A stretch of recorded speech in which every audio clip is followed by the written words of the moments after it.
নমস্কার বন্ধুরা, MS family কিচেনে আপনাদের সবাইকে জানাই স্বাগত। আজ একটা দুর্দান্ত সাথে গাঁটি কচুর রেসিপি নিয়ে চলে আসলাম বন্ধুরা। আশা করছি রেসিপিটা আপনাদের ভীষণ পছন্দ হবে। আজকে বানাবো চিংড়ি মাছ দিয়ে গাঁটি কচুর কষা। এই চিংড়ি মাছ দিয়ে গাঁটি কচুর কষাটা বন্ধুরা আমি কেমন করে বানাই, ভিডিওটা আপনারা প্রথম থেকে লাস্ট পর্যন্ত দেখবেন। ভালো লাগলে শেয়ার কমেন্ট লাইক অবশ্যই করবেন। তাহলে চলুন বন্ধুরা, আমি কেমন করে চিংড়ি মাছ দিয়ে গাঁটি কচুর কষাটা বানাই আপনাদেরকে দেখা। এখানে কিছুটা পরিমাণে গাঁটি কচু নিয়েছি, গাঁটি কচুটা সুন্দরভাবে কেটে ধুয়ে নিয়েছি। আর এখানে বন্ধুরা কিছুটা পরিমাণ চিংড়ি মাছ নিয়েছি, চিংড়ি মাছটা সুন্দর করে কেটে ধুয়ে নুন হলুদ মাখিয়ে রেখে দিয়েছি। এটা গরম হয়ে গেছে, কড়াইয়ের মধ্যে দিয়ে দেবো সর্ষের তেল। তেলটা গরম হয়ে গেছে, তেলের মধ্যে দিয়ে দিলাম অল্প পরিমাণে লবণটা একটু নেড়ে চেড়ে নিলাম। এবার এই কচুগুলো বন্ধুরা আমি সুন্দর করে লাল লাল করে ভেজে 3 থেকে 4 মিনিট মতন কচুগুলো আমি সুন্দর করে লাল লাল করে ভেজে নিয়েছি। এবার কচুগুলো আমি সব তুলে নেব। ফোড়নে দিয়ে দেবো দুটো তেজপাতা, 5 ফোড়ন নেব। 5 ফোড়ন তেল থেকে সুন্দর একটা গন্ধ বেরিয়ে গেছে। এবার আমি দিয়ে দেবো কুচিয়ে রাখা পেঁয়াজ। এখানে আমি দুটো মিডিয়াম সাইজের পেঁয়াজ কুচিয়ে রেখেছি। পেঁয়াজগুলো সুন্দর করে ব্রাউন কালার করে ভেজে,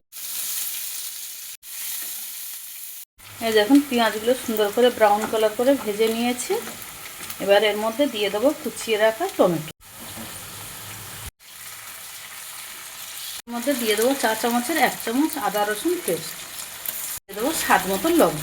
কাঁচা আদা রসুনের গন্ধটা যতক্ষণ না যাচ্ছে আমি ভালো করে কষিয়ে নিই। গ্যাসের ফ্লেমটা মিডিয়ামে দিয়ে সুন্দরভাবে কষিয়ে নিলাম 3 থেকে 4 মিনিট মতো। আর কাঁচা আদা রসুনের গন্ধটাও চলে গেছে, আর পেঁয়াজ টমেটোগুলো সুন্দরভাবে সিদ্ধ হয়ে গেছে।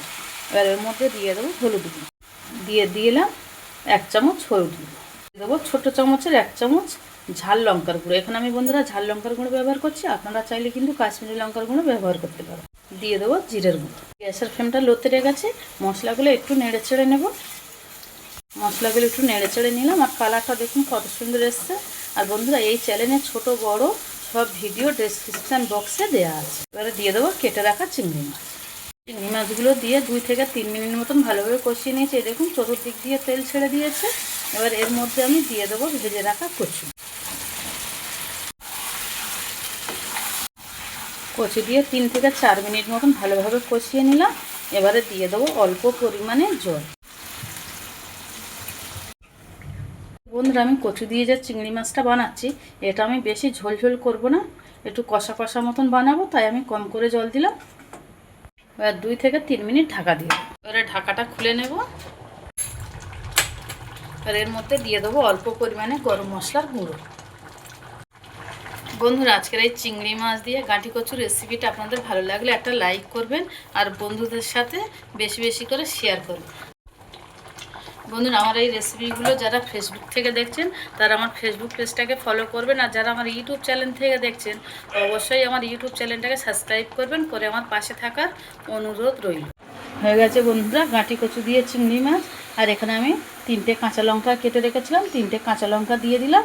এটা একটু ঝালের জন্য দিলাম, কচুর মধ্যে একটু ঝাল থাকলে খেতেও ভালো লাগে। স্বাদটাকে সুন্দরভাবে ব্যালেন্স করার জন্য এখানে দিয়ে দেবো অল্প পরিমাণে চিনি। আর একটু নেড়ে চেড়ে নেব। লঙ্কাগুলো দিয়ে একটু নেড়ে চেড়ে নিলাম। নিয়ে এবার আমি 1 থেকে 1.5 মিনিট মতন একদম লো ফ্লেমে রেখে দেবো। দিলে হয়ে যাবে গাঁটি কচু দিয়ে চিংড়ি মাছের রেসিপি। হয়ে গেছে বন্ধুরা দুর্দান্ত সাথে গাঁটি কচু দিয়ে চিংড়ি মাছ। বন্ধুরা হয়ে গেছে চিংড়ি মাছ দিয়ে গাঁটি কচু রেসিপি। আর বন্ধুরা ভিডিওটা প্রথম থেকে লাস্ট পর্যন্ত দেখার জন্য আপনাদের অসংখ্য ধন্যবাদ।